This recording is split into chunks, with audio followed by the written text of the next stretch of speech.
살면서 어떤 게 내 발목을 잡는다고 생각을 하시는지. 저는 책임감이라는 게 가장 힘들게 하는 게 아닐까. 그러니까 책임감을 네, 가장으로서의 책임감, 아빠로서의 책임감, 또 사회의 일원으로서의 책임감, 선배로서의 책임감, 후배로서의 책임감. 그 모든 것들을 당연히 내가 해야 된다라는 그 책임감이 너무 짓누르지 않나라는 위에 생각이 한 들어요. 네. 20kg 좀 항상 짊어지고 다니고. 네, 좀 쉴 때도 있고 그냥 나 그대로 혼자만을 위해서 살아보고 싶은데 그런 책임감들 때문에 어쩔 수 없이 사라져야 하는 게 아닌가라는. 전 돈인 것 같은데요. 아, 돈. 그렇죠. 사실 집사람이 오늘 아침에 나오는데 그 학원비를 얘기를 했어요. 예, 근데 이제 그거 가지고 알았어, 어떻게 되겠지 하고 나왔는데 하루 종일 지금 그 생각이 맴돌아요. 근데 어떻게 보면 뭐 가족 또 부모님 뭐 주변에 모든 우리 그 친구들 또 뭐가 필요하다면 다 해줘야 된다는 어떤 제 그 강박관념이 있어요. 좀 여러 가지 상황을 다 보자면 돈이 내 인생의 발목을 잡는 것이 아닌가 그러니까 생각해요. 돈이 적당하면은 내가 하기 싫은 일이라든지 뭐 너무 바쁘지 않게 예. 지낼 수도 있을 텐데 돈이라는 걸 또 환산되는 아, 수많은 그럼요. 것 때문에 예. 이건 하기 싫은데 하는 것도 머릿속에 저 다음 달까지 뭐 해야 되는데 예. 이런 것들 때문에 일을 어떻게 하게 되고 잘하시지? 예, 맞아요. 그게 스트레스가 되고 맞습니다. 사람 더 지치게 하는 기분 예. 좋게 하는 일이 아니라 사람 지치게 되는 일들을 맞습니다. 하게 되는 무슨 돈이다. 저는 16살 때부터 방송을 시작했거든요. 그러니까 너무 어렸을 때부터 이런 사회적인 사람들과의 이거를 많이 겪다 보니까 인간관계 뭐 이런 것들이 좀 저를 좀 힘들게 하는 것들. 어디선까지 다가가야 될지 어디에서 멈춰야 될지를 이게 자꾸 마음이 닫아지더라고요. 근데 저는 제가 요즘 지난 10년 사이에 특히 만나서 상담을 해본 우울하고 불안하고 스트레스 받아서 잠을 못 자요 하는 분들 중에 70%는 결국 열심히 최선을 다해서 완벽하려고 하다 지친 분들이에요. 열심히 하면 진짜 우리가 아는 지금까지 삶의 방식이 이런 겁니다. 실력이 늘죠. 그러니까 애들 공부하는 거 이런 거잖아요. 그러면 성취감을 경험해. 잘 됐다. 50점 하다가 70점 되면 너무 좋잖아요. 성취감을 경험하고 안정과 성공이 옵니다. 그럼 인정받아요. 그럼 더 열심히 해요. 그러니까 지금까지 우리 사회에서는 당연히 열심히 하면 그걸 얻을 수가 있었습니다. 우리 열심히 하는 것만큼. 근데 지금 젊은 분들, 내지는 지금 한참 열심히 해야 되는 분들은 티가 안 나요. 내가 90점이 된 다음부터 1점, 2점 올리기 참 어렵죠. 우리 그런 좀 많잖아요. 토익도 그렇고 토플도 그렇고 어느 정도 된 다음부터는 1점 올리는 게 참 어렵습니다. 그러니까 옛날에는 우리가 40점짜리, 50점짜리 나라 같았어요. 근데 그 70점, 80점까지는 금방 갔습니다. 근데 90점이 된 이후부터는 해도 속도가 안 나요. 티도 안 나요. 근데 조금만 잘못하면 뒤로 밀릴 것 같아요. 무서워요. 왜냐면 남들 다 열심히 하거든. 그러니까 보통과 평균 값이 올라가고 있다는 거죠. 저랑 만났던 상담하는 친구들 중에 저는 청소년들하고 대학생들이 많은데요. 굉장히 흥미로운 얘기를 한 적이 있어요. 작년 요맘때쯤. 선생님, 전 태풍이 제일 부러워요. 왜 그랬을까요? 태풍이 불어올 때도 있긴 있었죠. 예. 고칠 것이 없으니까 가고 싶은 대로 밀고 가버리니까. 저는 처음에는 태풍 오면 학교 안 가서 이런 얘기할 줄 알았는데 얘 의외로 어떤 얘기를 하냐면 태풍은 진로가 결정돼 있다. 그러니까 여기서부터 이렇게 갈 길이 10월 4일부터 10월 9일까지 갈 길이 딱 정해져 있는 거야 이게. 그러니까 얘는 너무 부러운 거야. 얘는 모의고사 한번 보고 뭐 성적 한번 나올 때 선생님 불려가고 3,000개의 전형이 있으면서 무슨 대학 무슨 과를 가야 될지 도대체 감이 안 잡히는 거야 이게. 이런 식으로 뭔가가 불안해 열심히 하고 있는데 뭐 진로가 좀 결정됐으면 좋겠어. 이런 안정성이 없어요 우리 사회가. 근데 그로 인해서 생기게 되는 몇 가지 이제 부작용들이 생기게 돼요. 몸에 그냥 심리적인 게 아니라 생리적인 변화들이 옵니다. 첫 번째 조바심. 더 열심히 해야 될 것 같아. 어떤 일이 벌어졌을 때 내가 더 열심히 하면 될 것 같으니까 내가 좀 못하고 있다고 생각해. 나를 나태하다고 생각해요. 조바심이 나요. 두 번째로는 시야가 좁아집니다.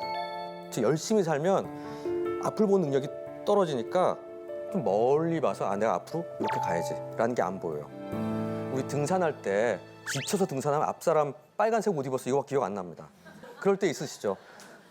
그러니까 좀 산도 좀 보다가 좀 편하게 김밥도 좀 먹고 가자 이러면 좋은데 막 회사 등반대야 열심히 가다 보면 앞 사람 등이 뭐 브랜드의 빨간색 옷이었어. 이거밖에 기억이 안 나는 거예요. 시야가 협소해지는 일이 생기게 된다는 겁니다. 그러면서 또 조바심이 나는. 그러니까 열심히 하지만 하나도 만족스럽지가 않고 그냥 지치기만 하는데 지치면 와 나 기분 좋다 하면서 기분 좋게 지쳐야 되는데 자면서도 더 열심히 했어야 되는데 난 이거 갖고 어떻게 하려고 그래. 착한 사람들이 더 그래요. 근데 그러면 어느 순간 어떻게 될까요? 확 봐서 나 이러다 죽을 것 같아. 나 이러다 죽을 것 같아요. 아까 말한 책임감 같이 나 혼자 좀 제발 좀 살려주세요. 혼자 뿡 하고 도망가고 싶어요. 우리 비행기에서 탁 눌러가지고 비상탈출 해가지고 팍 나가고 이 비행기 난 책임지고 싶지 않아. 용하세요. 예. 타고 날아가고 싶어. 1년만 혼자 해외여행 갔다 오고 싶어. 네. 다 잊어버리고 지내고 싶어. 그런 마음이 하루도 몇 번씩 생기게 됩니다. 자, 보시면 원래 스트레스는 좀 받아주는 게 좋아요. 시험 전날 우리 좀 긴장하잖아요. 근데 그러면은 스트레스 좀 받으면은요 수행 능력이 올라갑니다. 원래는. 근데 문제는 계속 올라가주면 좋은데 얘가 그게 안 돼. 거꾸로 떨어지게 돼 있습니다. 우리가 여기 와 있어요. 쭉 야금야금 스트레스를 받아서 이쪽으로 쭉 오다 보면 기본이 여기 와 있는 거예요. 그럼 어떻게 되냐? 스트레스를 받으면 수행력이 떨어져요. 그러니까 어느 순간부터 머리가 서버렸어요. 시야가 좁아졌어요. 집중이 안 돼요. 외우려고 해도 안 외워져요. 저한테 그런 수험생들이 옵니다. 전 그런 수험생들한테 뭐라고 얘기하냐면 야 토요일 오전에 쉬어. 자. 너 좋아하는 영화도 보러 가. 선생님 미쳤어요 그래요. 너무 안타깝죠. 저는 거꾸로 이 메커니즘을 아니까 너 여기서 일로 와야 돼. 일로 와야지 일로 올라가. 그러니까 여기 밤에 와서 잠이 안 오는 것도 이래서 그러는 거예요. 신경은 곤두서 있는 상태 밤 10시까지 일하다가 집에 왔어요. 여전히 뭔가 해야 돼. 조바심은 있어. 그러니까 자서 누워서 12시부터 딱 자려고 누워 6시에 자명정 맞춰놨습니다. 그럼 제일 크게 들리는 게 뭐죠 그때? 시계수. 맞아. 시계 소리. 째깍. 무섭기도 하고 내가 6시에 못 일어날까 봐. 그럼 뭐 하죠 우리? 양 100마리. 저는 불면증 환자한테 양 100마리 절대 하지 말라고 그럽니다. 왜 그럴까요? 더 집중이지. 예. 이런 사람들이 강박적이고 완벽한 사람들이기 때문에 74, 75, 76, 78, 79 하다 헷갈리는 거야. 그럼 또 한 마리, 2마리, 3마리. 나중에 안 잊어버리려고 표시까지 해요. 예. 그러면 어느새 6시가 돼 있죠. 새하얗게 하루를 새버리는 일이 벌어진다는 겁니다. 불면증으로 오신 분이 있는데 낮에는 커피 한 입으로 살아요. 세칭 우리 벤티라는 거 있잖아요. 큰 거. 그거 한 3개 먹어요.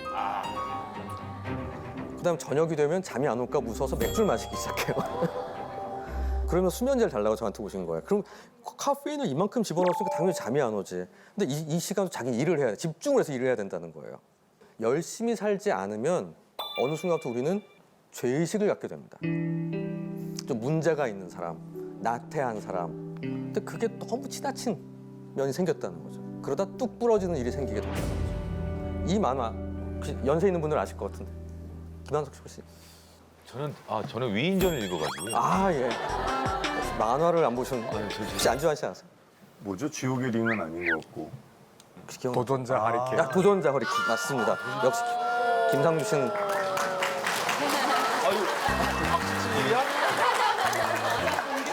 아니 뭐 만화 맞췄다고 박수.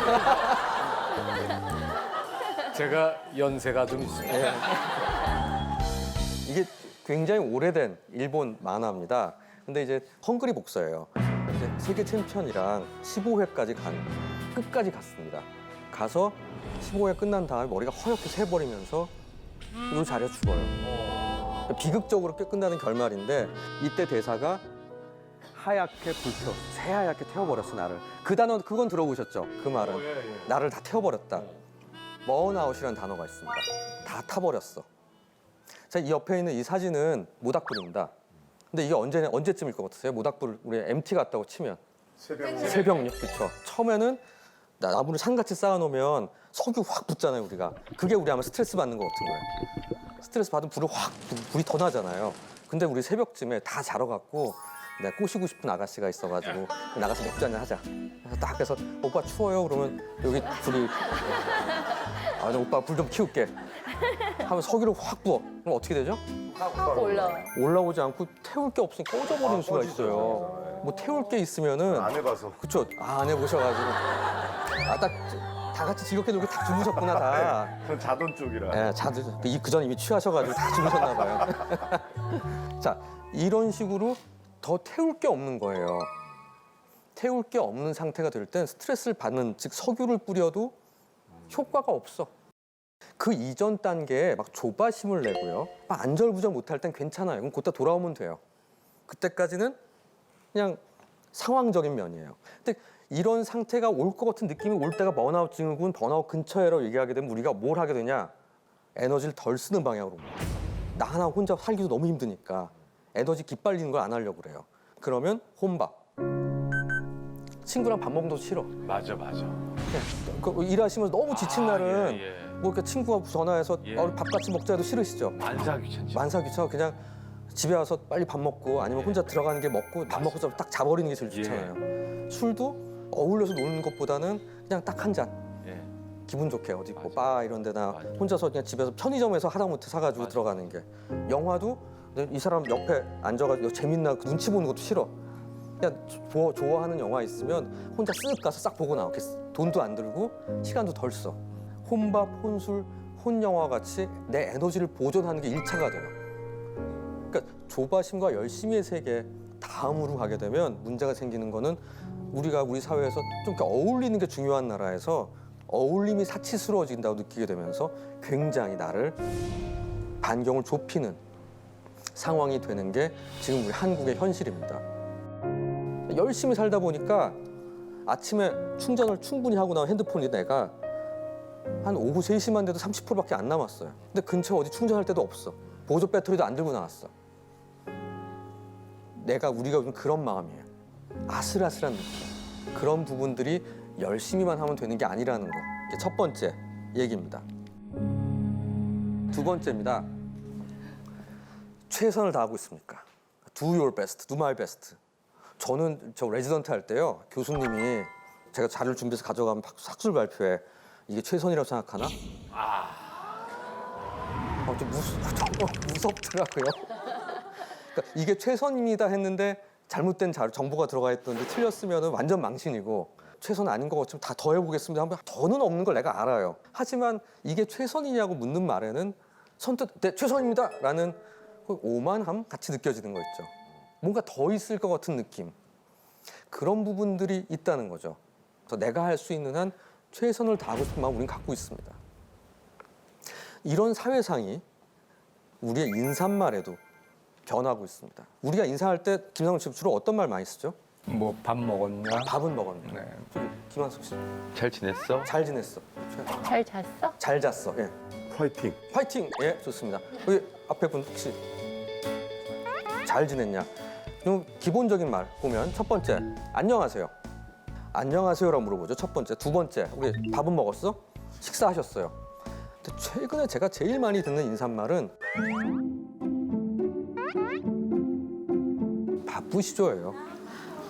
맞아. 아마 제일 많이 들으시죠. 네. 바쁘신데 와주셔서 감사합니다. 바쁘신데 어떻게 자리를 내주셔서 고맙네요. 시간 내주셔서 고맙습니다. 이런 식의 얘기들을 합니다. 그럴 때 정말 바빠요. 이렇게 얘기하면 좀 재수 없는 사람이 되는 거고요. 뭐 그냥 감사합니다. 시간 내야죠. 뭐 이런 식으로 얘기를 하는데 어느 순간부터 우리는 바쁨을 통해서 내 존재를 확인하게 됩니다. 열심히 최선을 다해서 지내고 있는 나는 바빠야 돼요. 그래서 바쁘면 난 사회에서 영양가가 있는 사람이에요. 어번 딕셔너리라는 게 있는데 그 영어에서 일종의 문화적으로 이렇게 써요라고 하는 사전입니다. 도시 사전 같은. 이 바쁘다의 정의를 이렇게 하고 있습니다. 중요해 보이려고 하는 것. 그리고 그것에 대해 부끄러워하지 않는 것. 그러니까 즉 비지, 바쁜 사람 중요한 사람이야. 내가 중요한 사람이기 때문에 바쁜 거야 이게. 나는 이 사회에서 1인분을 하고 있어요. 그래서 바빠야 돼. 바쁜 사람과 어느 순간부터 바쁜 소수와 안 바쁜, 바쁘고 싶지만 못 바쁜 다수가 존재하는. 그러니까 나도 일하고 싶어요. 나도 세상에서 1인분이 되고 싶어요. 하지만 거기 들어갈 수가 없어요. 근데 한번 바쁘기 시작한 사람은 한없이 바빠요. 회사에서도 이럽니다.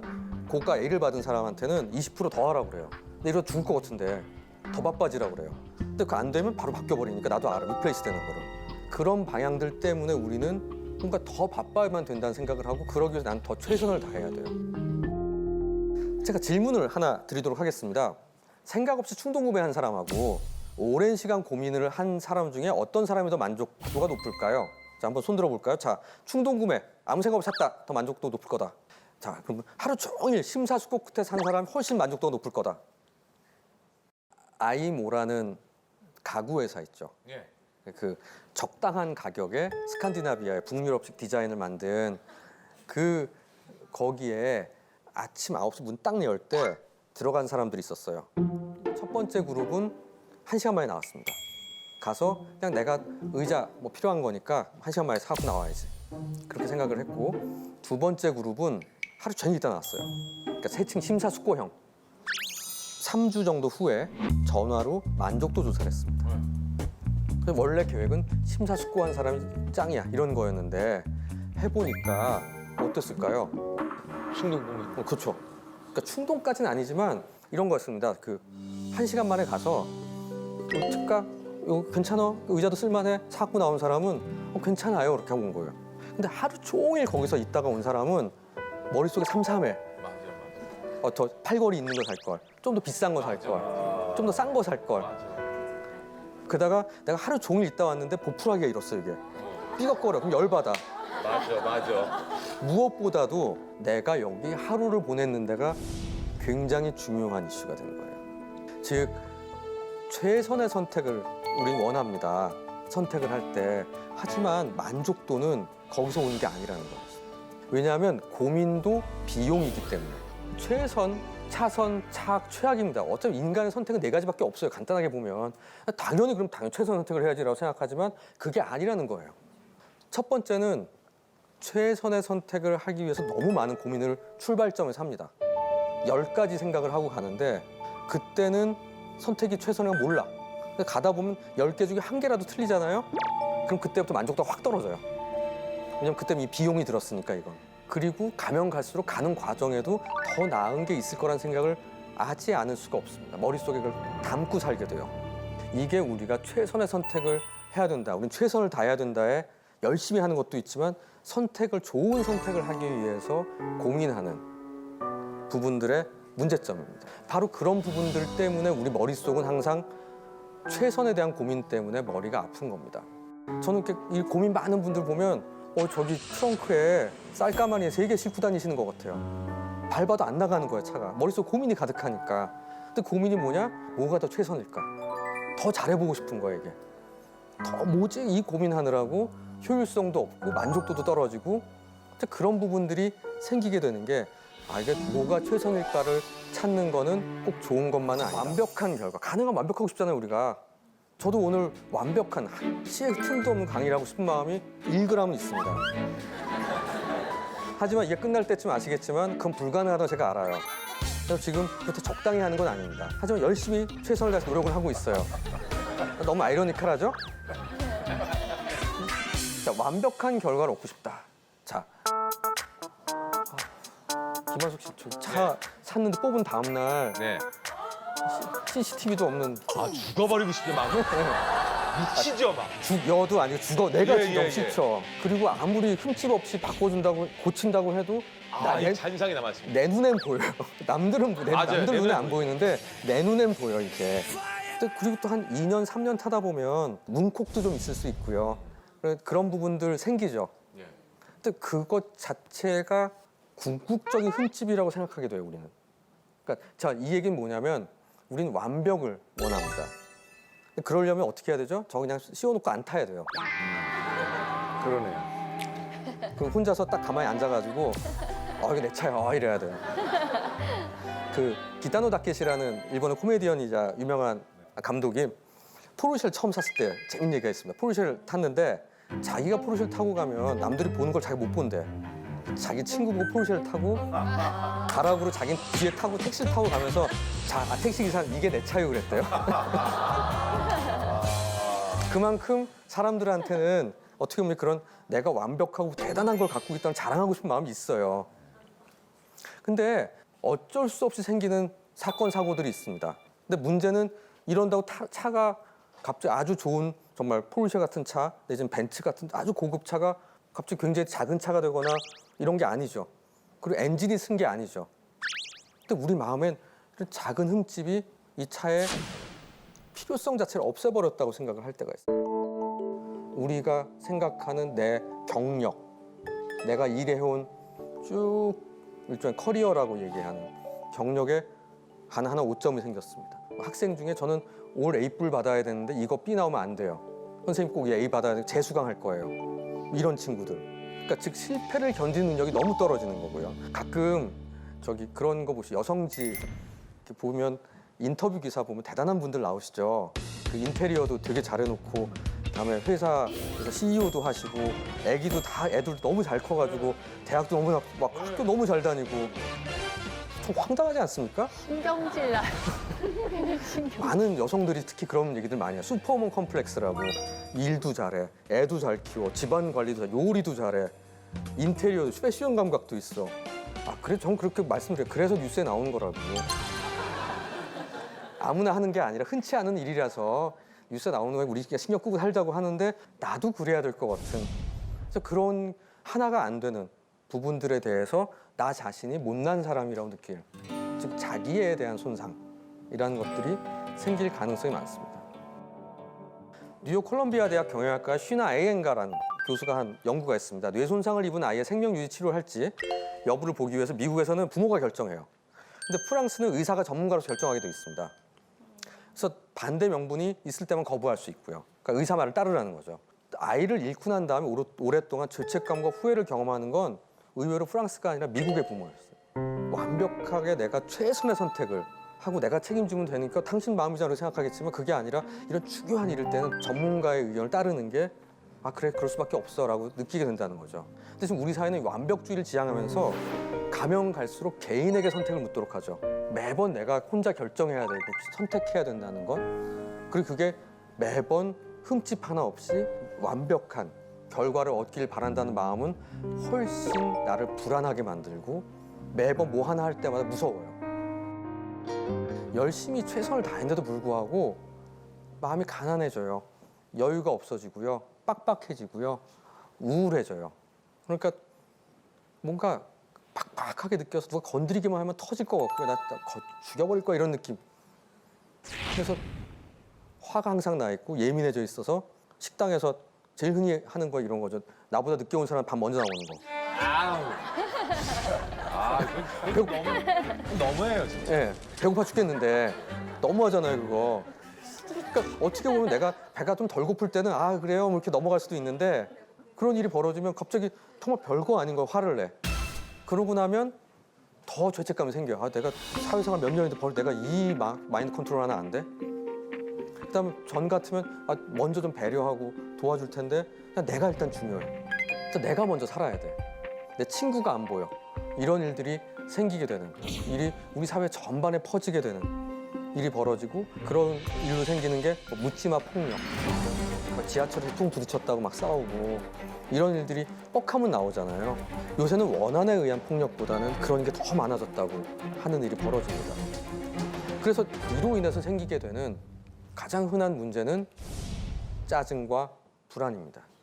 허연한 생각할 때 짜증이라는 게 뭐 같아요?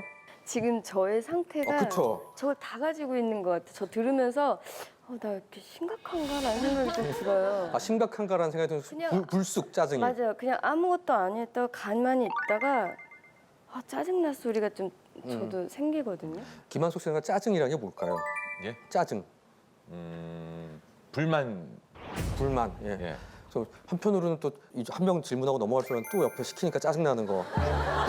솔직히 되게 네. 순간 짜증 났어요. 네, 순간 짜증 나는. 나 이쪽만 보고 있는데 갑자기 네. 나한테 좀 짜증 한 났어요. 명 질문하고 보통 넘어갔는데 네. 두 명째 또 물어보니까 교수님이 야 예리하시네요. 그렇죠. 바로 짜증이라는 거는 그 전까지는 이 사람이 짜증 난줄 몰랐는데 건드리니까 알게 되는 거예요. 그러니까 짜증은 내가 짜증을 내기 전까지 아무도 몰라요. 내가 짜증 난 줄. 그러니까 나라는 사람 차 올라와서 전 같으면 누가 툭 건드리고 넘어가면 하지 마 이랬을 텐데 툭 건드 이러는 거 있죠. 또 왜 건드려 이러는 거. 물이 50도에서 10도 올라갈 때는 안 끓죠. 근데 90도일 때 10도 올라가면 확 끓죠. 바로 짜증은 90도에 있는 거야 내가. 끓을까 말까 끓을까 말까.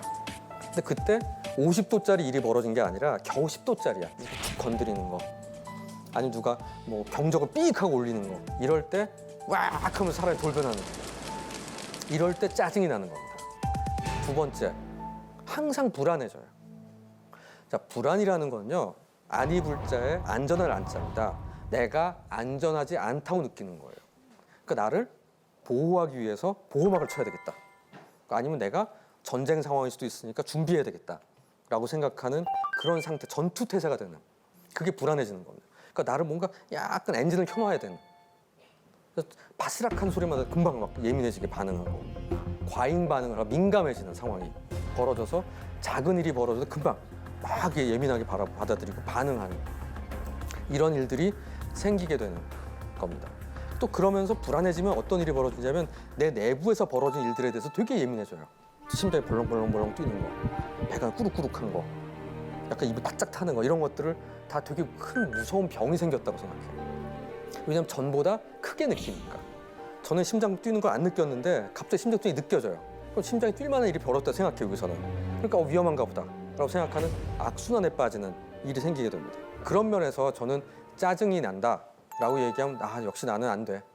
나 요거밖에 안 되는 사람이구나 라고 생각하기보다 짜증이 난다. 내 몸이 나한테 보낸 신호예요. 너 오늘 여기까지야. 차 올라왔어. 올라왔으니까 이제부터는 좀 쉬어야 돼. 괜히 더 무리하다가는 화내게 돼. 짜증이 겉으로 드러나게 돼. 그러니까 약간 짜증이 날 것 같은 묘한 느낌 들 때는 딱 멈춰야 돼요. 우리 이미 하고 있는 게 그럴 땐 잠깐 나가서 뭐 커피 한 잔 마시기도 하고 잠깐 바람을 쐬기도 하고 회의하다가 잠깐 쉬었다 합시다 이럴 수도 있는 거예요. 근데 그게 안 되고 짜증이 나지만 나는 빨리 끝내야 돼 일을. 그런 생각이 들 때 문제가 생긴다는 겁니다. 자, 지금부터는 그래서 이 짜증과 불안 이게 사실 더 피곤하게 만드는 이 상황을 어떻게 하면 우리 사회에서 여러분들이 해결할까에 대한 솔루션들을 하나씩 말씀드리도록 하겠습니다. 우리 뇌와 심장이 서로 직렬 연결이 돼 있어요. 그래서 심장이 벌렁벌렁 갑자기 뛰잖아요. 그럼 뇌는 80에서 110으로 뛰었네? 그럴 만한 일이 있나 보다. 그래서 쫙 스캔을 합니다. 위험한 거 뭐 있나? 정말 위험하네? 그럼 정말 더 뛰게 해. 거꾸로 인간만이 유일하게 미리 겁을 먹거든요. 사자나 토끼는 자면 무서운 거 없어. 불안하지가 않아요, 얘들은. 근데 인간은 불안이라는 것은 앞날을 미리 예견하는 거기 때문에 그건 덕분에 우리가 에어컨도 있고 창문도 있고 집도 만든 거거든요. 앞날을 대비하려고.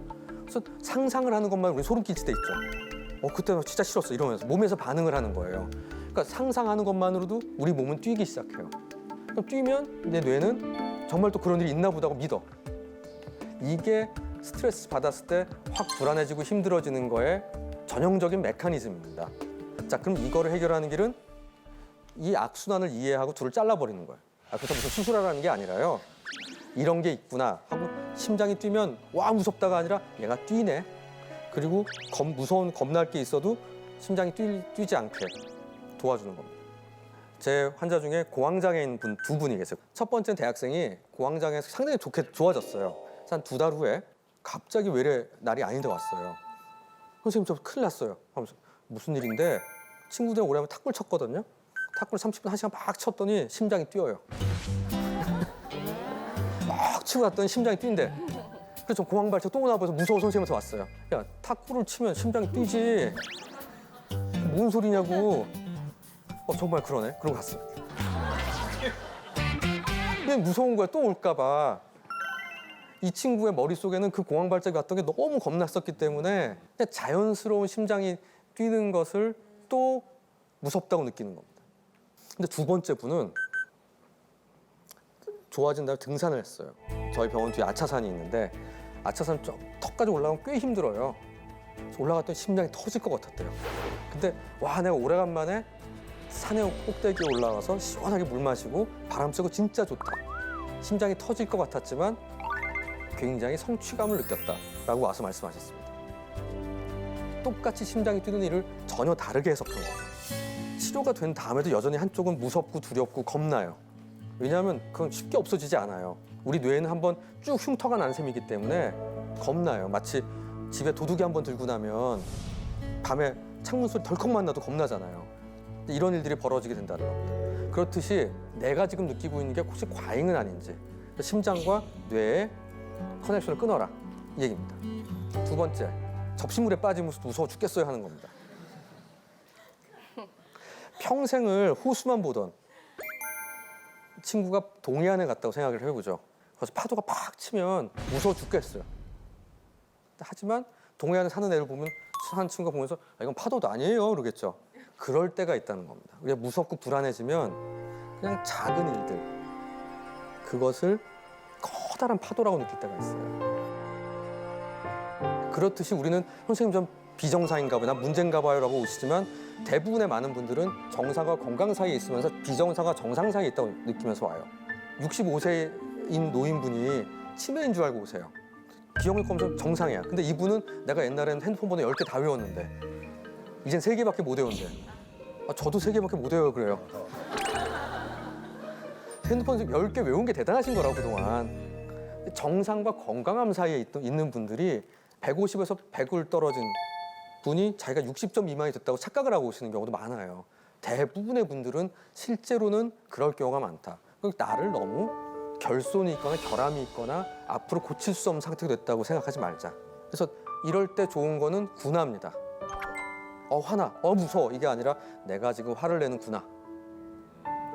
내가 지금 무서워하는구나. 그렇구나라고 생각하면서 일단 지켜보게 되면 사실관계가 보이면서 조금 객관화시키는. 그러면 이제 이거 넘어갈 수 있다라는. 아니면 내가 대응을 해야 될 문제인지 어떻게 할지를 보게 됩니다. 평균 경력 22년인 판사들의 10개월 동안 1112건의 가석방 여부를 심사했습니다. 가석방을 해줘도 그만 안 해줘도 그만이에요. 평균 6분에 1건씩 하루 수십 건을 처리하는데 흥미로운 건 오전 첫 시간엔 가석방률이 65%예요. 10명 중 6명 너 집에 가. 근데 점심때가 다가오면 20%로 떨어져요. 그리고 또 밥 먹고 나서 1시부터 65% 다시 올라가. 5시쯤 집에 갈 때 되면 또 떨어져. 그럼 이 사람은 무슨 지킬 박사와 하이드냐. 그게 아니라 배가 고파서 이런 거예요. 우리 뇌는 1.4kg짜리 작은 정말 조그만 2%짜리 기계예요. 근데 얘가 20% 써요. 그러니까 내가 2000칼로리를 먹으면 400칼로리는 뇌가 써요. 그러니까 배고프면 어떻게 되냐? 뇌가 제일 먼저 에너지가 떨어져. 그러니까 얘는 열심히 생각을 안 하려고 그래. 기본만 하려고 그래. 그러니까 내가 성격이 이상해지는 게 아니라 그냥 기름 떨어진 거예요. 자동차가 다 쓰면은 차 버려야 되나가 아니라 기름 떨어졌나 먼저 생각해야 되듯이 배터리 달았다. 근데 우리는 그렇게 더 열심히 하려고 그래. 그러다 보니까 짜증이 나. 그러니까 관대하게 생각하면서 넌 집에 갈 수 있어 이런 얘기를 안 해주고 다 채운 사람만 딱 되고 안 사람은 안 돼.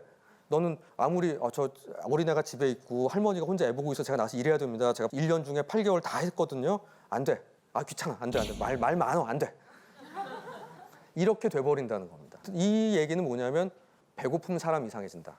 혈당 떨어지게 보충하자. 그러니까 특히 여성분들 다이어트 너무 심하게 하지 말자.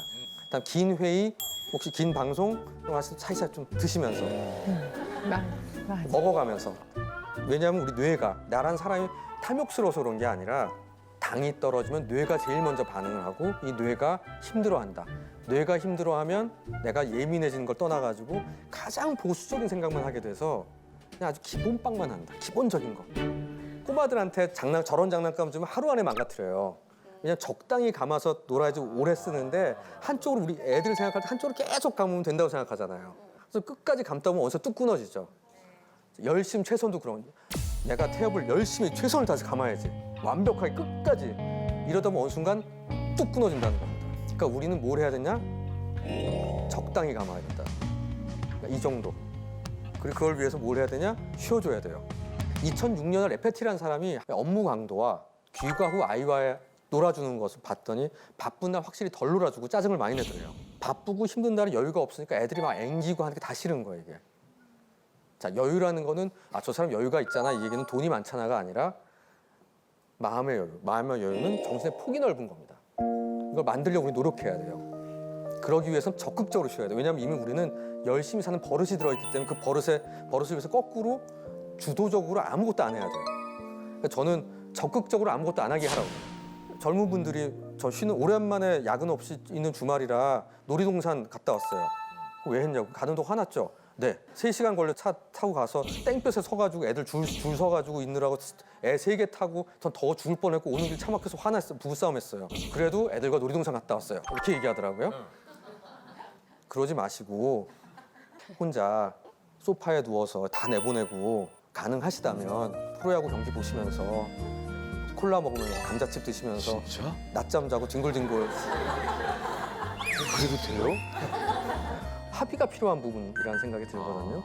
그러니까 나를 위한 시간도 좀 있고, 그럼 대신 가족을 위한 시간도 있듯이 일주일 내내 그러겠다는 게 아니라 토요일 오전, 스케줄 비는 하루, 반나절 을 나를 위해서 아니면 내가 정말 나는 낚시를 좋아하니까 한 달에 한 번은 좀 제발 나 1박 2일 갔다 올게. 이런 것들을 통한 그래서 좀 리프레시가 되는 그런 부분들이 있어야지 내가 또 힘이 나고 충전이 됩니다. 왜냐면 그것도 60점 넘어야 되니까 이게 제로면은 참 어렵죠 사는 게.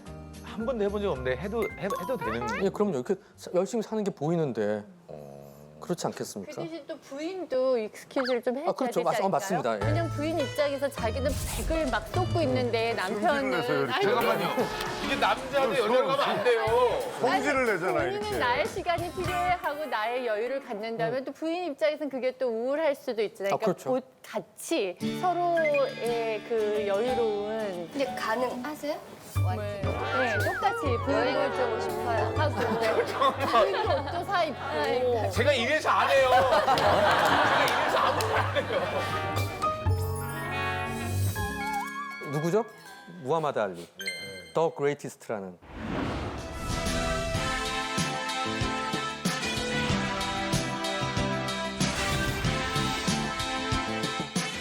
무하마드 알리가 조 프레이저한테 진 적이 있습니다. 그때 기자회견에서 이런 얘기를 했어. 국민 여러분 죄송합니다. 그런 게 아니라 내가 질 수 있다는 것을 보여주는 건 어린이들에게 꿈과 희망을 주는 거다. 그럴 수도 있다라는 거. 멋지다. 멋지죠. 내가 질 수도 있어라고 그런 얘기를 그러니까 떠벌리 무하마드 알리지만 허세를 보인 거죠. 일종의 항상 허세로 살라는 게 아니라 내가 힘들 때가 있어요. 살면 좌절할 때도 있고 항상 좋은 일만 있지는 않지 않습니까? 근데 그래서 더 위축돼 우리는 아까 자기가 내 마음이 가난하니까 이럴 때 나 허세 있어. 나 죽지 않았어. 나 괜찮아. 그러니까 막 자꾸 당하고 저놈이 치고 나서 넘어지고 깨져가지고 피곤한데 이러 죽을 것 같아. 나는 아무도 만나기 싫어. 이럴 때 그럼 더 이러고 있어야 돼. 그게 아니라 잠깐 나 괜찮아. 나 죽지 않았어. 이럴 때일수록 깨끗하게 옷 입고 지갑에 돈 조금 넉넉하게 갖고 다니고 그다음에 나 혼자 거울 보면서 괜찮아. 3번씩 얘기하고 그런 허세. 약간의 허세는 필요하다. 자, 아까 최선은 안 된다고 그랬잖아요. 그럼 최선 말고 뭐 하란 말이냐? 차선 그게 아닙니다. 최악이 아님을 제껴라. 자, 최선은 갖고 최선 머리 아픈데 최악이 아닌 거. 이것만은 아니야. 아 쉬워. 이건 하나나 2개만 제끼면 돼요. 때리는 놈, 폭력, 폭언 절대 안 고쳐져 이건.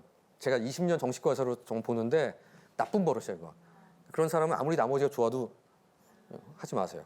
그렇듯이 내가 절대 최악이라고 생각한 이것만은 안 돼. 한두 가지 제끼자는 거죠. 그러고 나면 편해져요. 일단 그러면 심한 결격상 없잖아요. 그걸 뭐 더 심각하게 생각하자는 거죠. 그럼 차선과 차악이 남아. 그럼 당연히 차선이지가 아닙니다. 내가 절대 최악이라고 생각한 이것만은 안 돼. 한두 가지 제끼자는 거죠. 그러고 나면 편해져요. 일단 그러면 심한 결격상 없잖아요. 그걸 뭐 더 심각하게 생각하자는 거죠. 그럼 차선과 차악이 남아. 그럼 당연히 차선이지가 아닙니다. 내가 마음 가는 거. 좀 더 결점이 많더라도 단점이 많더라도 이게 더 좋아. 마음 가. 그럼 그거 하면 돼. 좋아하는 거 해야 돼요. 왜냐면 그렇게 하면 오래 할 수 있습니다. 김태훈 씨가 그 배철수 아저씨한테 초기에 이런 질문을 했대요. 고민이 너무 많았던 거예요. 자기 팝 컬럼니스트고 사실 그게 안정적인 일은 아니니까 어떻게 하면 될까요? 그랬더니 배철수 씨도 그 DJ를 하시면 처음에는 자기가 DJ 전문 DJ도 아닌데 그 일을 한다는 거에 대해서 태클도 많았다고 그럽니다. 야, 네가 좋아하는 일이면 오래 해. 또 오래 하면 너한테 뭐라 그러던 놈들 다 사라져. 그런 말을 했던. 그게 중요한 겁니다. 좋아하는 게 있으면 결점들, 단점들, 결함들, 태클들 넘어갈 수 있어요. 근데 조금 더 이게 좋잖아라는 마음으로 마음에 안 가는 건데 해. 그럼 오래 못 해요. 이 선택을 오래 지향하지 못해. 자, 그러니까 최선 어렵다. 최선만 찾지 말자. 비용이니까. 최악 제껴라. 그럼 차선 중에 차악 중에 마음 가는 거 해라. 그러면 오래 할 수 있다. 오래 하면 어느 정도 쭉 간 다음에 아, 그 시점에는 이게 최선이었겠다라고 판단을 내릴 확률이 매우 올라간다. 만족주의자는요, enough. 60점 넘으면 돼. 패스 올 페일이에요. 60점 넘으면 땡큐. 최상주의자는 뭔가 더 나은 게 있을 것 같아. 나는 만족주의자에 가까운 삶을 살고 싶어 라고 생각하시는 분. 예. 좋습니다. 나는 최상주의자에 가까운 삶. 예. 저는 최상주의자들을 노력해요. 더 좋은 게 있지 않을까 생각합니다. 하지만 만족주의자로 살려는 분, 미안하지만 아빠? 좋은 아빠? 막 최고의 아빠일 수는 없는 것 같아요. 막 6시만 가서 애들 공부 봐주고 대신 학원 대신 공부시키고 이런 거 못해요, 저는. 이렇듯이 내가 할 수 있는 한을 최소한 하고 60점을 넘어갔으니까 난 돼. 그럼 그 남는 얘들을 최상주의자가 되기 위해서 사용할 에너지 갖다 박는 거예요. 그러면 이거는 정말 내가 그동안 하지 못했던 거 그 이상을 할 수 있어요. 자, 이런 식의 선택적 집중. 그러니까 나는 만족주의자로 살아야지. 이런 것도 아니고 난 최상주의 더 열심히 해야 돼가 아니라 이 두 개를 우리 모두 할 수 있습니다. 선택의 문제에서 최선의 선택과 마찬가지로 대부분의 삶을 저는 한 이 정도면 땡큐 하고 지내는 방향으로 가되 거기서 모은 남은 에너지들을 최상주의자로 살아야 힘 줘야 될 때 빡 줘서 거기선 한계를 뛰어넘는 성취감을 느껴보시길 바랍니다. 김한석 씨 보실 때 본인은 어떤 그릇 같으세요? 속 좁은 애가 있죠. 속 좁은 애? 예, 예. 아유, 어떡해요. 저보다 더 좁죠, 저는. 저보다 이거 더 작은. 최상 속 좁은. 좀 소주잔보다 작은. 예, 예. 그렇게 사실 조금만 부어도 탁 넘치는. 예, 예. 자, 우리 먼저 내가 그릇이 커야 되는데 라는 생각 버립시다. 그건 이런 사람이 있는 거예요, 그냥 존경합시다. 그리고 속 좁은 사람 사실 드물어요. 자, 김한석 씨가 사실은 본인을 그렇게 느끼셔서 그렇지 지금 이 강의를 1시간 반 동안 앉아서 잘 듣고 계신 건 절대 속 좁은 사람이 아니에요. 아니 좁아요. 아, 정말요? 아, 그렇군요, 이거. 진짜 좁아요. 한번 좀 테스트를 해봐. 아까 짜증내는 거 보니까 약간 그럴 것 같긴 한데 대부분은 우리는 하는 컵입니다. 이 컵을 어떻게 잘 쓸까 고민하자고요. 이 컵에 물이 아까 넘치는 거 같이 끓던지 넘쳐. 이걸 좀 잘 막는 것을 생각해야지 그릇 키울 생각하지 말자는 거예요. 자, 이 나라는 사람의 컵에 여러 가지 물들이 들어와요. 보통 우리가 업무, 일 때문에 바쁘지가 있지만 공적인 나, 지금 제가 강의하는 거 같이 교수로서의 나 있겠죠? 나의 삶, 난 나이 들어서 아픈데 몸이 아파지기 시작했는데 아니면 우리 어머니가 좀 아프시기 시작 이런 식의 나의 삶에 대한 거, 사적인 나, 내 아이, 애가 공부 못하는데 어떻게 하지? 뭐 이런 류의 생각들, 이런 것들이 꼭지를 구별해서 여러분 생각해 보자고요. 자꾸 일에 대한 것만 생각하지 마시고, 아니면 학생일 때 공부만 생각하지 마시고 이런 4개의 꼭지들이 있습니다. 근데 하나씩 꼭지가 갑자기 확 올라올 때가 있는데 이때는 다 견뎌내요, 우리는. 근데 2개가 켜질 때가 있어요. 갑자기 하나 콸콸 할 때는 드물고요. 2개가 갑자기 있을 때 물이 넘칩니다. 예를 들면 회사에서 마감이 있어서 일이 많아졌는데 어머니 갑자기 입원하셨어요. 이런 일 같이 있을 수 있는 2가지 일이죠. 아니면 친구랑 좀 다툼이 있는데 윗집에 파이프가 터져가지고 아랫집 우리 물바다가 됐어. 뭐 이런 일들이 있을 수 있겠죠. 자, 이런 일들이 있을 수 있다라는 거. 또 하나는 어떻게 하면 넘치냐. 아이스 아메리카노를 먹으면 얼음 넣으면 물 조금만 넣어도 금방 넘치죠. 얼음 같은 게 있을 때가 있어. 자, 그게 뭐냐? 일시적인 괴로움이에요. 근심거림. 예를 들면 집주인이 갑자기 난데없이 전화해가지고 2달 안에 1억 올려주세요. 뭐 그런 거 있잖아요. 어떻게든 해결할 문제인데 이거랑 좀 다른 거죠. 갑자기 콸콸한다기보단 그냥 그 근심거리가 하나 생기니까 물이 또 넘치는. 근데 컵을 늘린다고 해결은 안 된다고 그랬잖아요. 자, 이런 것 안에서 넘치지 않게 어떻게 하면 좋을까? 그건 제일 먼저 조이는 건 나의 사적인 나부터. 내가 어디 총무야, 친구들 모임에. 그것부터 안 하는 거예요, 과감하게. 그러기 위해서 뭐가 필요하냐? 미움받을 용기. 그동안 내가 해온 게 있으니까 저것들이 날 죽이지 못할 거라는 생각을 갖고 과감하게 이거 못하겠어요라고 얘기를 해야 되는데 어떤 사람일수록 못할까요? 착한 사람. 그러니까 미움받을 용기가 가져야 돼요. 나 싫어. 못해. 그런 걸 가지고 과감히 틀어 잠그면 나머지 애들이 조금 잠잠해질 때 다시 틀면 돼요. 관계는 쉽사리 끊어지지 않아요. 근데 그게 한 번 안 갔다고 끊어지면 그 관계는 안 하는 게 나아요. 무엇보다 그 삶과 일의 그 다음으로 중요한 건 밸런싱입니다. 밸런싱을 가지고 우리가 살아가야 될 필요가 있습니다. 그러니까 우리도 어느 순간에 양쪽을 다 잘하려고 하다 보면 힘든 시기들이 와요. 근데 그럴 때 한번 생각해 봐야 되는 건 밸런싱인데 그 밸런싱을 통해서 우리가 뭔가 변화를 원합니다. 근데 이 변화는 뭘 하나 안 하는 것이 또 하는 것일 수도 있는데 그 변화는 얼마큼 하냐. 보통 한 달 하다 멈출 때가 되게 많죠. 피트니스 가가지고 한 달 하고 아이 사람 빠져 과연 안 돼. 그래서 누가 습관을 만든 석 달의 법칙이라는 연구가 있습니다. 그러니까 습관이 만들어지는 게 뭐냐면 저항 없이 그 행동을 하게 되는 거예요. 전에는 할까 말까 했는데 이제 기분이 아무 생각 없이 해. 예를 들면 지하철 한 정거장 앞에 내리기 아니면 6시 반에 영어 듣고 출근하기. 그것을 하는 걸 보니까 평균 66일, 그러니까 2달 반 정도 걸리면 2달 조금 넘게 하면 중간값이 나오는데 얼추 한 석 달 정도라고 전 말씀드려요. 석 달이면 대부분의 사람이 달성을 합니다. 자, 그렇기 때문에 뭘 하기 시작하면 석 달 하세요. 오늘 제가 긴 시간 동안 말씀드린 거 여러 가지 테크닉들이 있는데 그것을 그냥 한 달 해보고 안 돼 하지 마시고 석 달만 하시면 하나씩 내 거가 돼요. 이런 식으로 엄청난 큰일이 벌어지는 게 아니라 하루를 쌓아서 날 만드는 겁니다. 보통 뉴스에 그런 거 나오죠. 로또 당첨돼서 수십억 번 사람이 1년 있다가 어떻게 되나. 되게 우리 잘 살았어 이런 뉴스가 안 나오죠. 다 뭐 잘 안 됐다 불행하더라. 실제로 연구를 해봐도 한 번 커다란 행복이 오는 것보다 매일 작은 게 자잘하게 쌓이는 게 그 사람 건강에 훨씬 도움이 된다라는 말씀을 하듯이 오늘 아마 오늘 여기 오셔서 저랑 같은 시간 보내는 게 오늘의 행복이실 수 있을 것 같아요. 그럴까? 알 수 없죠. 이때 가져야 될 마음가짐 마지막으로 몇 가지 말씀드리고 싶습니다. 첫 번째, 여러분은요 생각보다 강해요. 그러니까 트라우마를 받았어요. 이런 얘기 많이 하잖아요. 내 인생. 근데 트라우마가 있을 수 있는데 30세 이후에 받은 인생의 어떤 트라우마라고 얘기할 만한 정신적 외상으로 그 사람 성격 전체가 변하거나 인생이 망가지는 극히 드뭅니다. 아주 꼬마들은 문제가 되겠지만 여러분들은 생각보다 강해요. 대부분의 경우는 나라는 자동차에 범퍼가 나가거나 팬더가 나가는 약간 구부러지는 정도지 폐차할 정도의 일은 참 일어나지 않습니다. 우리는 생각보다 강하다. 나는 의외로 강하다. 두 번째, 완벽에 대한 포기를 좀 하자. 그러니까 마음의 건강함과 정상성은 완벽해지려고 최대한의 노력을 해요가 아니라 완벽할 필요가 없다는 것을 인정하는 데서 시작된다고 봅니다. 저는 우리 완벽할 필요가 없어요. 그렇기 때문에 완벽을 포기하면 훨씬 편해지고 내가 완벽을 포기하니까 저 사람이 완벽하지 않은 것도 인정할 수가 있어요. 근데 내가 완벽하려고 그러면 저 사람 완벽하지 않은 사람은 인간도 아니야. 그러니까 얘가 무슨 말을 해도 듣고 싶지도 않아.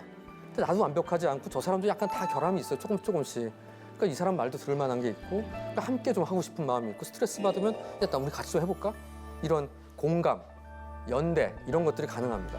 그리고 인생은요 불완전해요. 저한테 면담, 상담하러 오신 분들이 많은 분이 하는 말이 선생님 저 같은 사람 처음이죠예요.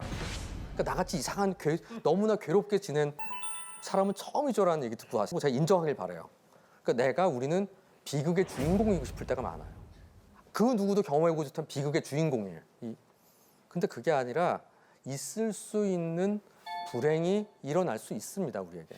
근데 그걸 우리 안고 살아가는 거고 그걸 지울 수도 없어요. 그래서 그걸 인정하는 걸 통해 우리 여유가 생겨요. 저는 아무리 내가 안전하게 몰아도 중앙선 넘어오는 차에 갖다 받치면 할 수 없다. 근데 크게 안 다치고 차만 망가졌으면 정말 다행이지. 이런 생각을 할 때도 있는 거죠. 그러니까 내가 부주의해서 내가 더 잘할 걸 그건 상관없는 거죠. 그럼 내가 밖을 안 나가야 되는 거죠. 인생이라는 건 완벽할 수 없고 완전할 수 없는 불완전성을 이해할 때 우리의 인생의 내공은 점점 더 강해진다라는 생각을 하면서 제 강의는 여기서 마치도록 하겠습니다.